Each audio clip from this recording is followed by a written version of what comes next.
episode of God-Sized Stories. I'm very blessed. I have Angelique with us today. Angelique, tell us about yourself. Hi, I'm Angelique, 30 years old, single, tell your friends, and love the Lord. I'm in public relations. I'm a vice president of B2B media strategies. I represent franchise companies and been doing that for 7 years now. I just bought a puppy. His name is Littlefoot.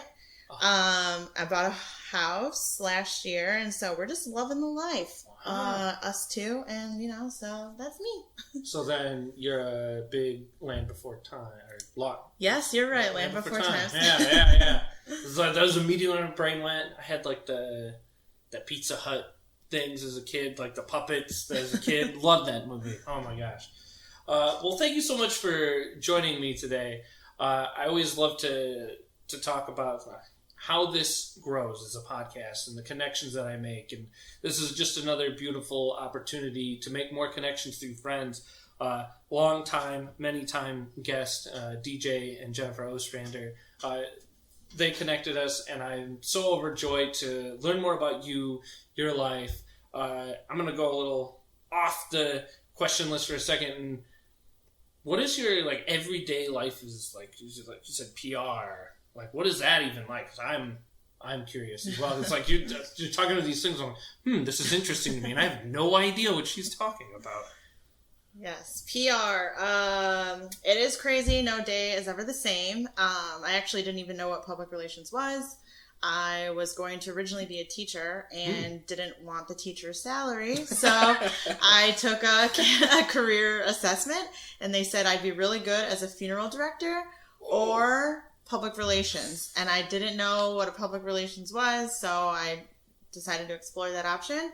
And it's someone who's a really great communicator, who's compassionate, and can just problem solve. And some days things are super stressful, but my favorite thing to say is it's PR, not ER.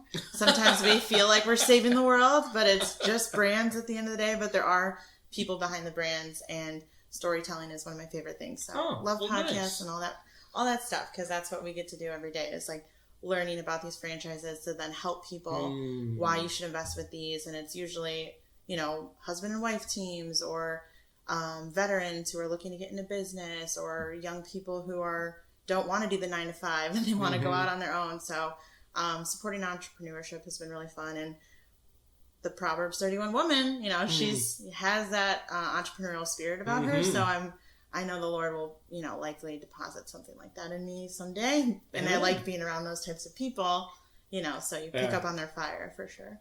I really liked how you keyed on that, the Proverbs 31 woman, because that's actually a little bit of where we're going today. Because beforehand, we talked about different things we could talk about, and you really like to key in on the fact of how God's working on your life, especially here and now in this time. And there's a lot going on in your life, as you said, you half jokingly said the whole thing. I'm single, but it's but also being very serious, because you're at a point in life where it's dating is a real thing. It's really important, especially as a godly woman. You want to find that godly man. I'm going to let you talk about some of that a little bit, where you're at in that realm. Yeah, definitely. I think I had no context of dating with intention. What does that look like? I watched the relationship series. It's a YouTube thing with I'm blanking on his name. But I think he does Transformation Church. And so he did the relationship series 2.0 or something. And I watched it, and it was all about ripping up your list. And, so often we're oh, he has to be 6'5", blah, blah. And it's no, none of that. And that you're actually missing out on people because you have this list in your head. And I've never even gone on a real date, I don't think. And so I had no context. I just had bad experiences. And then, so I just gave up altogether. I was not interested.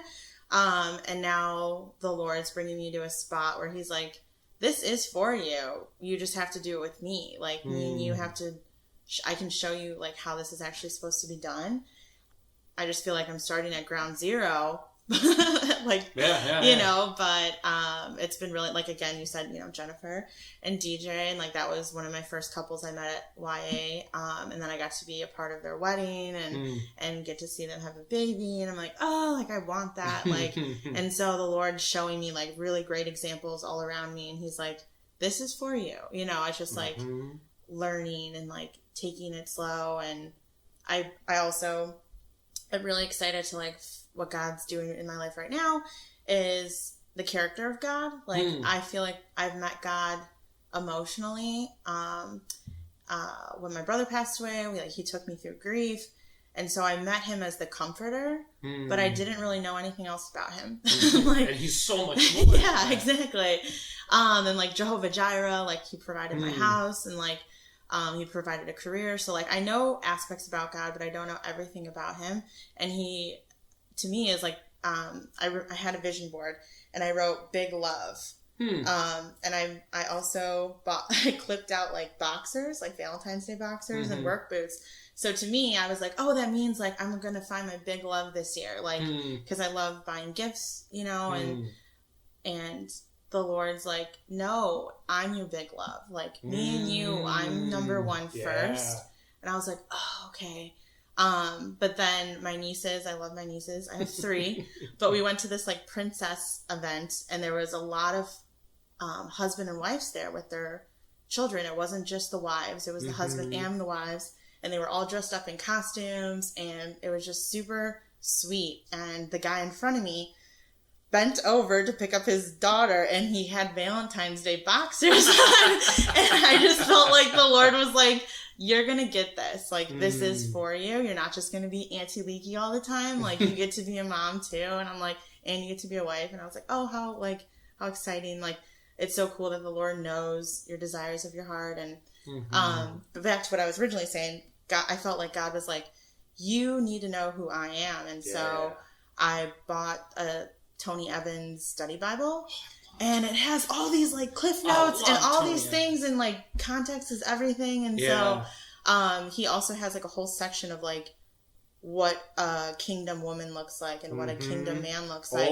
And I read those, and I was like, oh, you know, and I just feel like the Lord is so big on vision, and he's like, you need to have vision for your life. You need to have a vision for, and so one of the things the Lord challenged me with was, he's like, you need to have a vision for your marriage, vision for your kids, vision for your singlehood, vision for your community, vision for your career. So I mapped out all these things, and I was like, yeah, I'm on fire, Lord. And then I was like, I looked at it again, and it's like, I didn't have vision for your dating life. I just jumped right to marriage. And that's very different. And I was very like, different. I think I skipped a whole step. So the Lord's like, you need to go back and write out a vision of what your dating life looks like. And, you know, once you set the bar, then you're like, oh, okay, it's easy to have standards. Yeah, absolutely. Well, and it's like, as you said, like, there's a difference. Earlier you said, like, the list of things. There's a difference between having a list of things and standards. Because, like, you want to be looking for a man that's looking for the same thing that you're looking for to build a relationship, to build a partnership, to find that godly man, that kingdom man, like Tony Evans would call out, that wants to build something, not to just find his wife. Because he doesn't, the Lord doesn't have a guy plan for you that's just a guy. He's your partner. He's your teammate. He's a godly man first, and then also with you, a godly couple. Like, that's what you want, not just, you know, as you said, 6'5", nice and strong, good job. Muscles, beard, tattoos. Oh my God. Well, there are plenty of those these days. So like, what other, I'm intrigued by this too, like, what other core things have you been digging into in this season? Because I'm excited for you that you sounded like you're digging into the Word a lot, and the Lord's really providing wisdom to you through that. What are other things that are jumping out like that? So funny that you said the word wisdom, because earlier, like, the Holy Spirit just reveals so much, and he's a crazy guy. I love him. He's an advocate. He's the true helper, but sometimes I feel like he tells us so much, and it's like, but I know he's doing everything with intention too, of like, and so I've been like kind of falling into old habits and feel like the enemy is always like, see, you're obviously not that far along. You clearly still trip up on this constant stumbling block. And I'm like, I know the Lord enough where I'm like, I know those are lies from the enemy. But at the same time, I also felt the Holy Spirit's like, you need to do something about this, because wisdom is applied knowledge. Like, he's like, you have the understanding, you have the self-awareness of what your triggers are, what trips you up, the sin that constantly catches you. So you need to apply that with wisdom. Yep. And like, how are you going to push past this? But I love that the Lord's never like, how are you going to do this, as if it's all on me. He's like, we are going to do this together, but you need to start applying wisdom, because I've been depositing a lot in you, and now you actually have to put action behind this. You can't just be like, well, I'm self-aware that this is my weakness. And, he's like, what are you going to do about it? What are we going to do about it together? And like, so I'm just like, wow. Okay, Lord, like I just feel like it's a training season, and he's just like, you're learning, and I'm also learning that he's so good with like grace and mercy. Like, I didn't know what any of those things were. So like when I do fall, I don't beat myself up as much as I used to, because the Lord's like, that's not what this is about. This is a course correction. Like, where are we headed? What are we going to do differently this time together? And so just really exploring what that looks like. And the wisdom part is like what I'm very intrigued. I feel like people have said like, oh, Angelic, you're so smart, or like, you think about everything, you're so thoughtful. But then I feel like the enemy is like, but you're clearly lacking in this area. And the Lord's like, no, she has it. She's just going to start applying herself in this area. So like, you have to know the voice of God to shut up the enemy, for sure. Well, and as well, too, you're doing such a great job of, a thing you referenced earlier, of like surrounding yourself as well with people, and with people on different stages along the journey than you, people further ahead that can pour wisdom down towards you as well with that. Because like that whole discipleship model that I feel like, especially as a culture, we've lost. That's why we have issues of things like, we have a broken idea of what dating is, because we don't have an older generation shepherding us in a discipleship type relationship, teaching us how to be patient for a person and how to truly love a person, and how different that is than what society says of go out and date, or your Tinder model of just swipe on to the next. Like, it's broken. And then it goes on to other things like jobs, and how the older generation could give us wisdom in a way. And you're surrounding yourself with these people, and it makes me excited, because I want that for everyone. Like, I see the value of that, and I see in Scripture the value of that, and so many people don't have it, and it hurts me. It makes me sad that it's like, oh, you're missing so much, whether they think they need it or they desire it and no one around them is providing it. Like, I want that for everyone, especially you listeners out there. Like, if you don't have that, find it. There's so many great people around you, I'm sure, that want to pour into you. Take that opportunity. Earlier, you and I were talking about this idea of refinement. Where's your heart with that? Yeah. Refinement. I remember I did like the School of Kingdom Ministry through the chapel, and we like pulled out words, and a gentleman, Charles, he said that he felt his word for the year was refinement. And I was like, what is he talking about? What does that even mean? And then I felt like the Lord like opened up a can of worms for what refinement looked like. And I was like, oh wow, Lord, like, okay, I feel like a shiny new penny. You're right. I do feel better. Like that pressing and like, the grief and getting out of a 9-year relationship that wasn't going anywhere, like with a non-believer. Like, I was like, all right, we're good. We're in a good spot, Lord. And he's like, no, babe, like we got a lot to go, but like, it's not to scare you. This is a lifetime. Me and you growing together is a lifelong journey. You're never going to be arrived. and even in the area of like my stumbling blocks, like it's the root of that. It's like, all right, why do you feel like you have to drink excessively sometimes? Or why do you feel like you're talking to men that clearly they're not men, they're boys? Why are you talking to chumps that don't deserve you, and it's just like, he's like, you need to get to the root of what you're lacking, and you're lacking, acceptance. You don't feel chosen. Like, I chose you already, like, I've already set you apart. And like the Lord just like reveals so much. I think I already forgot the original question. Oh, refinement. Yeah. And so I feel like every time I think I've like conquered something, the Lord's like, there's still more to go, and we can go deeper with this. And don't be scared of the deep waters, because like there's more to this. And I feel like when he said like, I'm your big love, like he just keeps getting better. Like, what? I didn't know, like, you just can keep falling more in love with him, because he's going to do bigger and better things. And it's not all the things that he just does for you. And I think that's what the Lord's questioning me. He says, or the Holy Spirit told me, like, I feel like we're at a crossroads. Do you want to know me because of who I am? Like, you really genuinely care about me and you want to know who I am? Or do you just love being in proximity to me because of my blessings, because of everything I give you? And I'm like, like, yeah, like, I mean, Lord, those are bonus things to the Lord. Exactly. And I'm just like, so I feel like he's like, you need to know me at my core. And I'm just like, wow, okay. Yeah, I'm in. Like, I'm in. Sign me up. I like that statement. I'm in.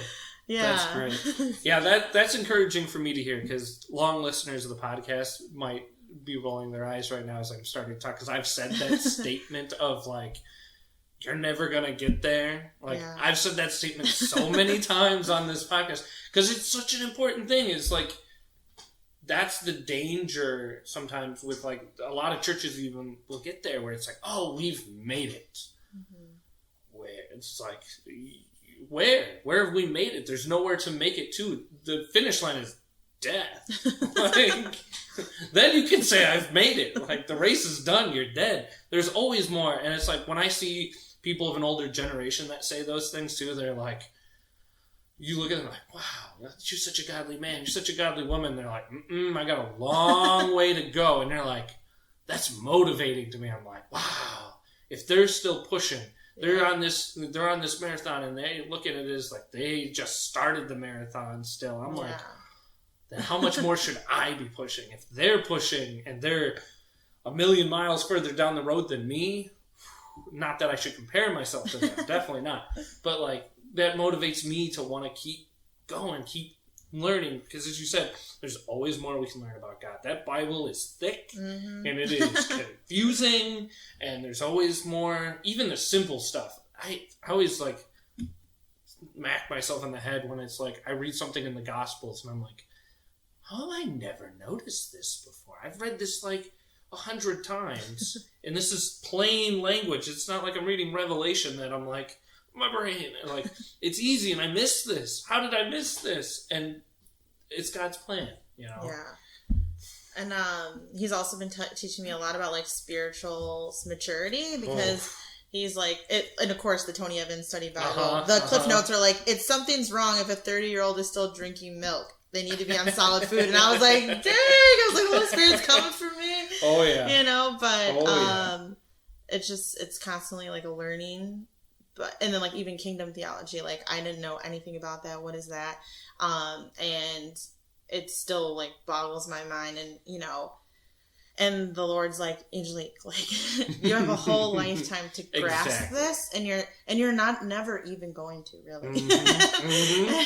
And that's the beauty and the mystery of like faith and just trusting him, even though like I don't know what it all means sometimes, but I know I think that's what he's challenging me. Is like, if you know who I am, you don't care what the future holds. Exactly. Like, or like it has less of a rank. Like, you're not going to be stressing about your future husband or your future career or your future anything, because I'm the one who holds the day. Like, amen. So I'm just like, all right, Lord, I see you. All right. Well, Angelique, thank you so much for all you do. Thank you for spending this time with me now and the audience. We're blessed to hear this journey you're on and your excitement for it right now. Like, you are, I use this term and some people understand this is a very Christianese term of like, oh, you're very on fire right now. Just hearing you talk about this is exciting. I love talking to people that are in that stage, because it's like you see them growing even just as you're talking. Like, just like you're just absorbing everything around you and internalizing it and refining it towards God and your walk with him. And I'm like, this is exciting. Like, these are the people I want to sit down and talk with and do life with, because it's exciting. It motivates others. So thank you for all of that. Thank you for naming your dog after a wonderful cartoon from back in the day to bring me joy. And audience, thank you so much as always for listening. I couldn't do this without you.